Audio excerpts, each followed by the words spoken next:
ప్రభు భోజనానికి ప్రేమతో ఆహ్వానిస్తున్నాను. క్రీస్తు శరీరమునకు గుర్తుగా ఉన్నటువంటి రొట్టెలో పాలు పొందడానికి, క్రీస్తు రక్తములో పాలు పొందడానికి, క్రీస్తు రక్తమునకు గుర్తుగా ఉన్న ద్రాక్షరసాన్ని తీసుకోవడానికి ప్రార్థన ద్వారా మన జీవితాలు సమర్పించుకుందాం. యేసు ప్రభా, నీ కృపకై వందనాలు. తండ్రి, నీ ప్రేమకై వందనాలు. పరిశుద్ధాత్మదేవ, నీ సహాయమునకై వందనాలు. క్రీస్తు శరీరమునకు గుర్తుగా ఉన్న రొట్టెను యేసు ప్రభు నామములో ఆశీర్వదిస్తున్నాము. క్రీస్తు రక్తమునకు గుర్తుగా ఉన్న ద్రాక్షరసాన్ని యేసు ప్రభు నామములో ఆశీర్వదిస్తూ ఉన్నాము. వాక్యపు వెలుగులో మా జీవితాలను సరిదిద్దుకోవటానికి, క్రీస్తు మరణమును, క్రీస్తు పునరుత్థానమును జ్ఞాపకం చేసుకోవటానికి, యేసయ్యకు ఇష్టమైన బిడ్డగా జీవించటానికి, సిలువలో యేసయ్య చూపిన కృప, సిలువలో యేసయ్య ఇచ్చిన ప్రతి ఆశీర్వాదాన్ని అనుభవించడానికి, యేసు ప్రభు నామములో ప్రభు బలలో పాలు పొందటానికి యేసు ప్రభు నామములో కలిసి సిద్ధపడుచున్నాము తండ్రి. ఆమేన్. పరిశుద్ధ గ్రంథం నుండి యోహాను సువార్త 6వ అధ్యాయం 53 నుండి 58 వరకు చదువుతున్నాను. Gospel of John chapter 6 verses 53 to 58. యోహాను సువార్త 6వ అధ్యాయం 53 నుంచి 58 వరకు. కావున యేసు ఇట్లనెను, మీరు మనుష్య కుమారుని శరీరము తిని ఆయన రక్తము త్రాగితేనే కానీ మీలో మీరు జీవం గలవారు కారు. నా శరీరము తిని నా రక్తము త్రాగువాడే నిత్య జీవం గలవాడు.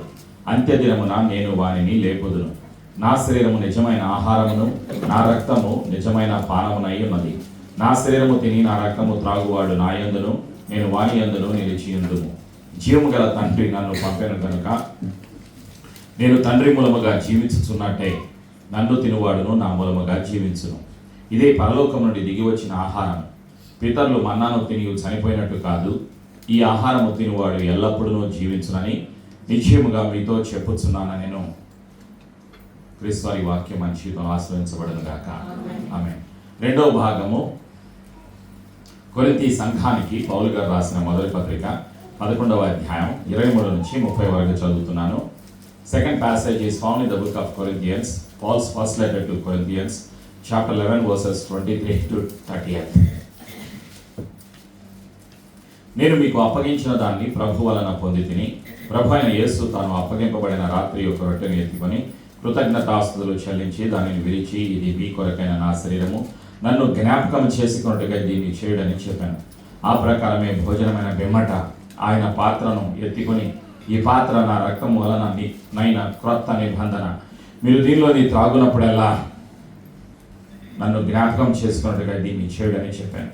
మీరు ఈ రొట్టెను తిని ఈ పాత్రలోని త్రాగునప్పుడల్లా ప్రభు వచ్చు వరకు ఆయన మరణమును ప్రచురించుదురు. కాబట్టి ఎవడు అయోగ్యముగా ప్రభు యొక్క రొట్టెను తినునో లేక ఆయన పాత్రలోని త్రాగునో వాడు ప్రభు యొక్క శరీరమును గూర్చియు రక్తమును గూర్చియు అపరాధి యొగ్గును. కాబట్టి ప్రతి మనుషుడు తను తాను పరీక్షించుకొనవలెను. అలాగూ చేసి ఆ రొట్టెను తిని ఆ పాత్రలోని త్రాగవలెను. ప్రభు శరీరమని వివేచింపక తిని త్రాగువాడు తనకు శిక్షావిధి కలుగుటకే తిని త్రాగుచున్నాడు. ఇందువలనే మీలో అనేకులు బలహీనులను రోగులునై ఉన్నారు, చాలా మంది నిద్రించుచున్నారు. క్రీస్తు వారి వాక్యాన్ని మన జీవితంలో ఆశీర్వదించును గాక. ప్రేమైనటువంటి సంఘమా, ప్రభు అయిన యేసు క్రీస్తు వారి యొక్క శక్తిగల నామములో ప్రతి ఒక్కరిని ప్రేమతో క్రీస్తు శరీరమును, క్రీస్తు రక్తమును జ్ఞాపకం చేసుకోవటానికి, రొట్టెను భుజించడానికి, ద్రాక్షరసాన్ని తీసుకోవటానికి ప్రతి విశ్వాసని, ప్రతి యొక్క బిడ్డను యేసయ్య నామములో ఆహ్వానిస్తున్నాను. మొదటిగా పరిశుద్ధాత్ముడు గుర్తు చేసేటువంటి సంగతులను జ్ఞాపకం చేసుకుంటున్నాం. ఇది ఒక నియమం, ఇది ఒక నిబంధన, ఇది ఒక ఆజ్ఞ. ప్రతిరోజు ప్రతి విశ్వాసికి పండగ. కారణం ఏమిటి అంటే యేసు ప్రభు సజీవుగా ఉన్నారు, యేసయ్య కృప మన మీద ఉన్నది. కాబట్టి ప్రతి ఒక్కరూ జ్ఞాపకం చేసుకోవాలి ప్రతిరోజు కూడా.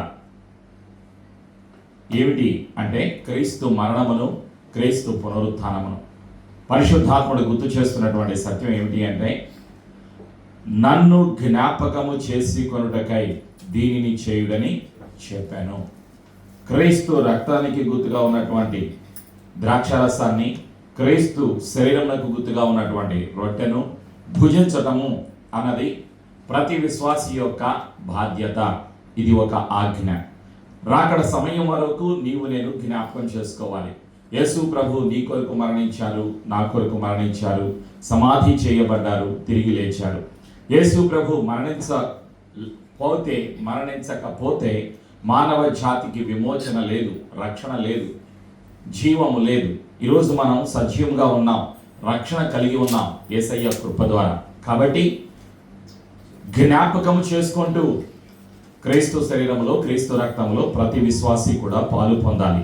ఇది మన బాధ్యత. అందుకే పరిశుద్ధాత్ముడు ఏమంటున్నాడు అంటే, రొట్టెను భుజించబోయే ముందుగా, ద్రాక్షరసాన్ని తీసుకోబోయే ముందుగా ప్రతి విశ్వాసిలో ఉండవలసినటువంటి లక్షణాలు. రొట్టెను భుజించడం వల్ల, ద్రాక్షరసాన్ని తీసుకోవటం వల్ల కలిగేటువంటి ఆశీర్వాదాలు, ఈ రెండు విషయాలను క్లుప్తంగా మరలా మనం జ్ఞాపకం చేసుకొని రొట్టెను, ద్రాక్షరసాన్ని తీసుకుందాం ప్రార్థన ద్వారా. మొదటిగా రొట్టెను భుజించబోయే ముందుగా, ద్రాక్షరసాన్ని తీసుకోబోయే ముందుగా మనలో ఉండవలసింది విశ్వాసము. We need to have a faith that Christ Jesus died for you and I on the cross and rose again after 3 days. యేసు ప్రభు ప్రతి ఒక్కరి కొరకు, మీ కొరకు, నా కొరకు సిలువలో మరణించి సమాధి చేయబడి తిరిగి లేచిన సజీవుడు అని హృదయములో విశ్వసించాలి, నోటితో ఒప్పుకోవాలి. రోమిలకు రాసినటువంటి పత్రిక 10వ అధ్యాయము 9-10 వచనాల ప్రకారంగా మన హృదయములో ఒక అంగీకారం, ఒక విశ్వాసము కలగాలి. యేసయ్య నా కొరకు మరణించారు, నా పాపాన్ని, నా అపరాధాలను, నా దోషాన్ని యేసయ్య కాచిన పరిశుద్ధ రక్తములో కడిగి వేసి నాకు బదులుగా సిలువలో మరణించారు అనేటువంటి విశ్వాసం హృదయంలో మనం కలిగి ఉండాలి. నోటితో యేసు ప్రభుని ఒప్పుకోవాలి. ఇది మనలో ఉండవలసినటువంటి మొదటి లక్షణం. రెండవది, మనం నోటితో యేసు ప్రభుని ఒప్పుకున్నాక నమ్మి బాప్తిజం తీసుకున్నవాడు రక్షింపబడును. మార్క్స్ వార్త 16వ అధ్యాయం 16వ వచనం. Gospel of Mark chapter 16 verse 16. Believe and be baptized shall be saved. నమ్మి బాప్తిజం తీసుకున్నవాడు రక్షింపబడును. కాబట్టి నమ్మకాన్ని రుజువు చేసేది విధేయత. బాప్తిజం మనుషులకు చూపించేటువంటి ఒక సాక్ష్యం, విధేయతకు ఒక నిదర్శనం, ఒక బహిర్గత ప్రకటన. కాబట్టి బాప్తిజం తీసుకున్న వారై ఉండాలి, విశ్వాసము కలిగిన వారుగా ఉండాలి, ప్రభుని యేసును ఒప్పుకున్న వారుగా ఉండాలి, బాప్తిజం తీసుకున్న వారుగా ఉండాలి. నాలుగవదిగా పరిశుద్ధత. పరిశుద్ధత అన్నది ఒక నియమం, ఒక కట్టుబాటు, ఒక ఒప్పందం, ఒక తీర్మానం. ఇది రోజు కలిగి ఉండవలసింది, ఒక రోజుతో ఆగిపోయేది కాదు, నిరంతరము కూడా మనం కలిగి ఉండవలసింది. మత్తయి సువార్త 5వ అధ్యాయం 8వ వచనం. Matthew chapter 5 verse 8. Blessed are those whose hearts are pure, they shall see God. హృదయ శుద్ధి గలవారు ధన్యులు, వారి దేవుని చూచెదరు. పరిశుద్ధత ప్రతిరోజు క్రీస్తు రక్తములో మనం మన ఆత్మను, మన ఆత్మీయ జీవితాన్ని, మన పాపములను ఒప్పుకొని కడుక్కోవటం ద్వారా ప్రతిరోజు కలిగేటువంటి ప్రక్రియ. ప్రతిరోజు మనం చేయవలసింది. దేవునికి ఇష్టం లేనిది, వ్యతిరేకమైనది, అవిధేయత, ఆజ్ఞ అతిక్రమమే పాపం.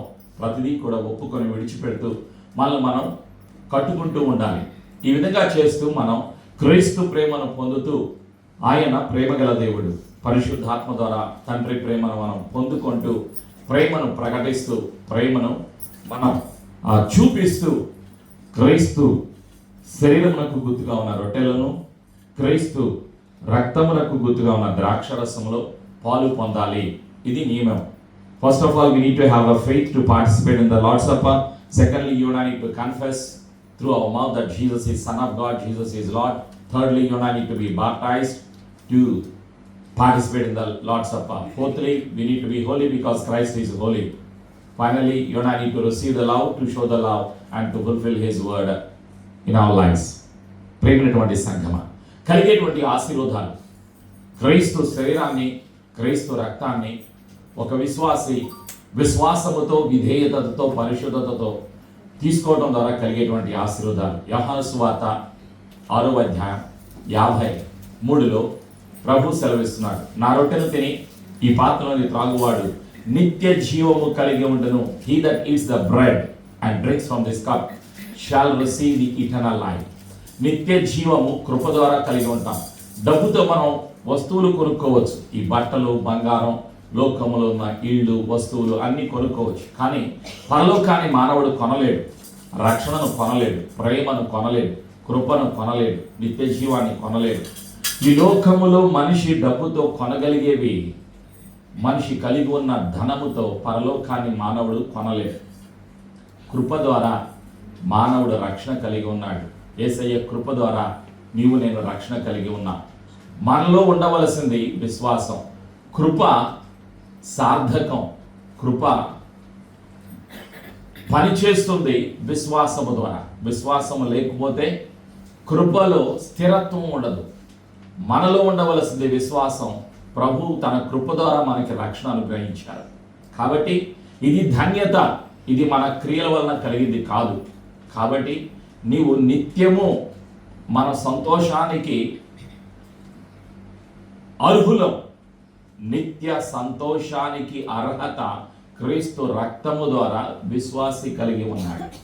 చెప్పండి, క్రీస్తు రక్తము ద్వారా నిత్య సంతోషము, నిత్య జీవము, నిత్య ఆనందము, నిత్యము నేను కలిగి ఉండటానికి క్రీస్తు రక్తము ద్వారా యోగ్యత కలిగి ఉన్నాను. ఆమేన్. ఇది కృప ద్వారా మానవుడు కలిగి ఉన్న ధన్యత. క్రీస్తు రక్తము ద్వారా మనం కలిగి ఉన్నాం. కాబట్టి కృపను జ్ఞాపకం చేసుకుంటూ, కృపగల యేసయ్య నీ కొరకు నా కొరకు చేసిన బలియాగాన్ని జ్ఞాపకం చేసుకుంటూ, క్రీస్తు మరణమును పునరుత్థానమును జ్ఞాపకం చేసుకుంటూ, సంతోషముతో, విశ్వాసముతో, విధేయతతో క్రీస్తు శరీరంలో, క్రీస్తు రక్తంలో మనం పాలు పొందాలి. రెండవ ఆశీర్వాదం, మొదటిది నిత్య జీవం, రెండవది అంత్య దినమున నేను వానిని లేపుదును. అంత్యదినము అంటే రహస్య రాకడ. రహస్య రాకడ. మరణం అంతం కాదు. శరీరానుసారమైన మరణం అంతం కాదు. శరీరానుసారమైన మరణం పాపానికి వచ్చినటువంటి జీతం. అంత్య దినమున నేను వానిని లేపుదును. I will raise you up on the last day. ఆఖరి రోజు. ఏ రోజు? రహస్య రాకడ. సూర్యుడి క్రింద మేఘాల పైన మధ్యాకాశంలో మేఘారుడై మిఖాయేలు దేవదూతతో అనేక మంది వందల వేల కోట్ల దేవదూతలతో బూరధ్వని శబ్దముతో మేఘారుడై రాజులకు రాజుగా, ప్రభువులకు ప్రభుగా, చక్రవర్తిగా రహస్య రాకడలో ప్రభు అయిన యేసుక్రీస్తు ప్రత్యక్షమైనప్పుడు సిద్ధపడిన ప్రతి విశ్వాసిని ఈ దేహముతో కాదు, ఈ సమయంలో వస్తే రెప్పపాటున ఈ దేహం మార్చివేయబడుతుంది. అంటే బట్టలుగా పడిపోతాయి. ఈ శరీరం కనిపించదు. రెప్పపాటున మహిమ శరీరం, దేవదూతల లాంటి శరీరము మనం కలిగి మధ్యాకాశములో యేసయ్యను కలుసుకుంటాం. ఇదే రహస్య రాకడ, సంఘము ఎత్తబడుట, రాప్చర్ ఇన్ ద మిడే, సంఘము ఎత్తబడుట. ఈ రహస్య రాకడలో అన్ని దేశాల నుండి పరిశుద్ధులందరూ, కులం, మతం, డినామినేషన్ వ్యత్యాసం ఏమీ లేకుండా పరిశుద్ధులందరూ క్రీస్తు రక్తంలో కడగబడిన ప్రతి ఒక్కరూ కూడా విశ్వాసులు, సార్వత్రిక సంఘము ఎత్తబడే సమయం. ఇదే రహస్య రాకడ. అంత్య దినమున నేను వానిని లేపుదును. ఆ కృప యేసయ్య అనుగ్రహిస్తున్నారు. ఎవరికి? చదువుకున్న వారికా? ఏ కులస్తులకు? ఎంత చదువు, ఎంత ఉద్యోగం, ఎంత ధనం, ఆస్తి కలిగి ఉన్న వారికి? వీళ్ళకి కాదు, విశ్వాసులకు. నీవు నేను విశ్వాసం ఉంచితే, యేసయ్య మాటకు లోబడి జీవిస్తే ఈ కృపను పొందుకుంటున్నాం. కాబట్టి అన్నిటికన్నా విలువైనది ఏమిటి? క్రీస్తు రక్తము, క్రీస్తు శరీరము మన జీవితంలో ప్రాముఖ్యమైనది. మనము ప్రాముఖ్యత ఇవ్వవలసింది. మనము నిత్యము జ్ఞాపకం చేసుకోవలసింది. పగలు రాత్రి కష్టపడుతున్నాం, ధనం సంపాదిస్తున్నాం, కుటుంబాలను పోషిస్తున్నాం, పిల్లలను పోషిస్తున్నాం.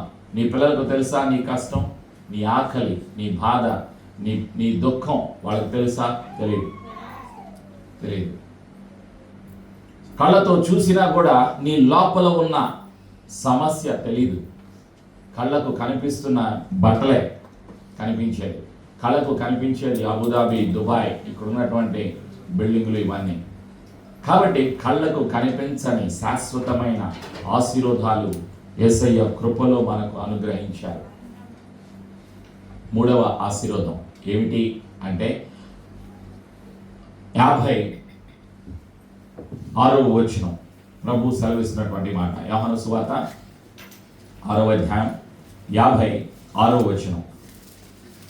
అందరూ చెప్పండి. నా శరీరము తిని నా రక్తము త్రాగువాడు నా యందును నేను వాని యందును నిలిచియుందుము.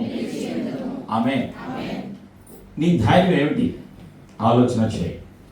ఒక విశ్వాసి యొక్క ధైర్యం, పర్వాలేదు, నాకు ఇల్లు కట్టాను, కొడుకు ఇల్లు కట్టాను, కూతురికి ఇల్లు కట్టాను, పెళ్లి చేశాను, అమ్మయ్య పర్లేదు. ఇది కాదు ధైర్యం. యేసయ్య నీలో ఉండాలి, నాలో యేసయ్య ఉండాలి.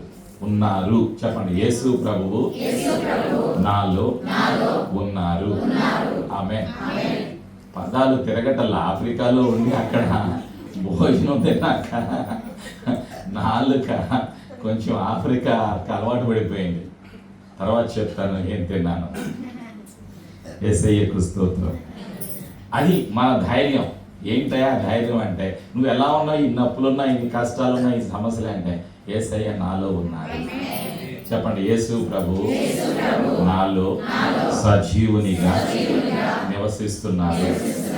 అదే నా నమ్మకము, నా ధైర్యము. ఆమేన్. ఇది మనలో ఉండవలసిన విశ్వాసం. పరిశుద్ధాత్ముడు విశ్వాసంలోకి, విధేయతలోకి, ప్రేమలోకి, ఆశీర్వాదంలోకి, జీవంలోకి నడిపిస్తారు. యేసయ్య కృప మనందరికీ సదా తోడైనను గాక. ప్రార్థన చేసుకుని విశ్వాసముతో, విధేయతతో మనం ప్రభు బలలో పాలు పొందుతాం. యేసు ప్రభా, నీకు వందనాలయ్యా. నమ్మకమైన దేవుడవు, పరిశుద్ధుడవు, పరలోకము నుండి భూలోకానికి దిగి వచ్చిన సర్వశక్తిమంతుడవు. యేసయ్యా, నీ ప్రేమకై, నీ కృపకై నీకు వందనాలు.